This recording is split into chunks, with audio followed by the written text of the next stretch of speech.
Alright, hi, I'm Artosis and I'm here with IdrA, the last foreigner pro gamer left in Korea, and we're going to have a little chat about Starcraft 2 today. And, I want to start out kind of, on the competitive side of it for this talk because, well, IdrA's a pro gamer. He plays how many hours of Starcraft a day? 9.5 officially, and usually around more like 12. So IdrA plays about 12 hours of Starcraft a day. I mean, 9.5 he has to, and then he keeps on playing. So he's a dedicated, extremely good player. And so we're going to go into the competitive side of Starcraft 2 today here, and have a little discussion on that. How's that sound? It sounds good. All right. Well, right now you are a Terran player in Starcraft 1. And, Starcraft 1, throughout the balance of Starcraft 1, in every patch, Terran has been buffed. Yeah. While the other races have been weakened a little bit. Historically Terran has been a weaker race, but at the same time we've had the most success. So, I mean, I know you're a Terran player in the modern day. Terran is not dominating anymore or anything like that. For StarCraft 2, I know you've looked at the races, you've looked at some of the units and whatnot. Do you have any plans on what race you're going to choose, or how you're going to choose your race, or what? Well, I've played it I've played I think twice at BlizzCon and WWI, and I found Protoss to be the most fun, and I think it is still a little bit overpowered, and I think it has a lot of very strong, powerful tactics. So right now it's looking like I'm going to be a Protoss player, but I think it's going to be important to play all the races to some extent, just to get more comfortable with the game and get a better understanding for it. That's probably a good idea. I tell you what, I'm also a Terran player, and I'm just going to use Terran in the next game. I can't help myself. It has siege tanks.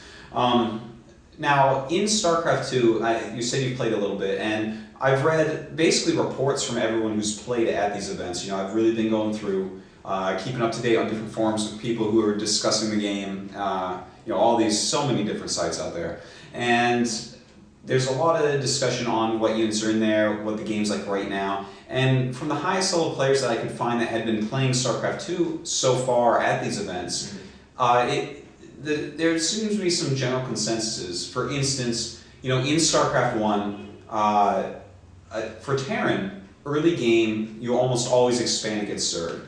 But in StarCraft 2, the Fire Bat has been taken out. So Zerglings become that much stronger against Terran, and with Medic being a very late game unit, you can't really early expand so easily now. And so it looks almost like Terran's roles are going to be a little bit different than in StarCraft 1. It's not going to be such an economical race. Mm-hmm.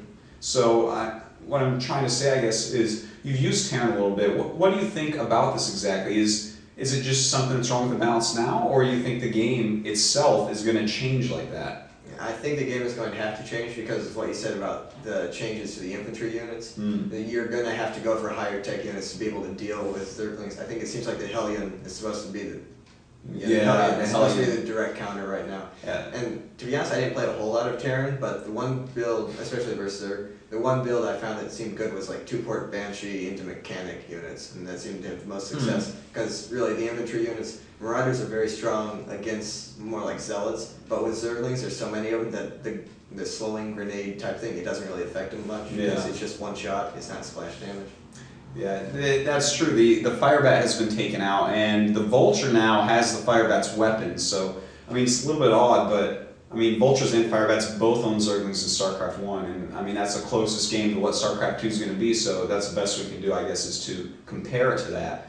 But, now that you've gone into discussing a little bit about the matchup like that, something that I would like to speak about here is I read that, Mutalisks, they're trying to put the bug back in so that they can stack like pro gamer Mutalisks now. You watch pro gamer StarCraft in Korea, the Korean players will get all their Mutalisks stacking up into a clump and be able to micro them very effectively against anything. They stay right together, so they all shoot together, and it's very hard to catch them. And, none are kind of churn off the side, getting hit by any turrets or anything. And so, if they can fix that in combination with the unlimited unit selection, because in StarCraft 1 you can only select 12 units at a time. You could put 40 Mutalisks on one hotkey. Yeah. I haven't kept up with everything, but I know they removed Irradiate from Terran. Yes. And I don't know if they have any similar like splash or area of effect spell that would really deal with Mutalisk. And if they don't, they can't do that because 40 stack Mutalisk would be invincible. Yes, anyone out there who has followed high-level StarCraft, you've seen 11 Mutalisks on hotkey go around and just kill turrets, kill Marines and medics, kill everything basically. Imagine 40 Mutalisks on one hotkey.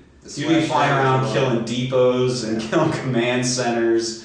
It would be pretty ridiculous. Yeah. And on that, staying on that topic of the Mutalisk right now, from what I've read, it seems, and from what I've actually been looking at, I've been looking over the units a lot online and everything, it seems like there is not a lot of good anti-air for Protoss. No more Corsair. Yeah, the Phoenix is supposed to be the replacement for the Corsair, but it seems like the overload ability, which is like what compensates for losing the splash damage, doesn't really seem like it's going to be that effective for good players. Yeah, it seems like it can be microed against very well. Yeah, and Psystorm's smaller, and I don't know, I think they mess with the damage a bit, so I don't really know. Maybe Archons will be the main thing. Now the thing about Archons is, in StarCraft 1, for most of the game, Archons have been a very good counter to Mutalisks. But nowadays, I'm sure you've seen it, you live in the CJ house with like effort and savior and everything, but nowadays Archons are not countering Mutalisks so well because people can actually micromanage those Mutalisks in such a way that the Archon can no longer hit them.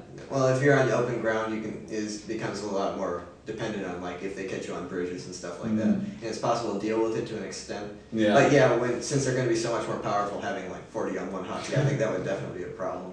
Yeah. But then you would take, even from the smaller size storm with 40 on one, you would take so much damage in one shot. I don't know if it would really be worth it. Yeah, that's true too. I mean, you can have 2 groups of 20, maybe.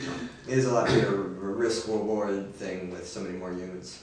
Right. So another thing, looking at the Zerg versus Zerg matchup for a moment here, if you've been keeping up to date on the units and everything, in StarCraft 1, Zerg versus Zerg is down to 2 units. You use Zerglings and you use Mutalisks. And Scourge are in there too. Yeah. So really 3 units total are used in that matchup.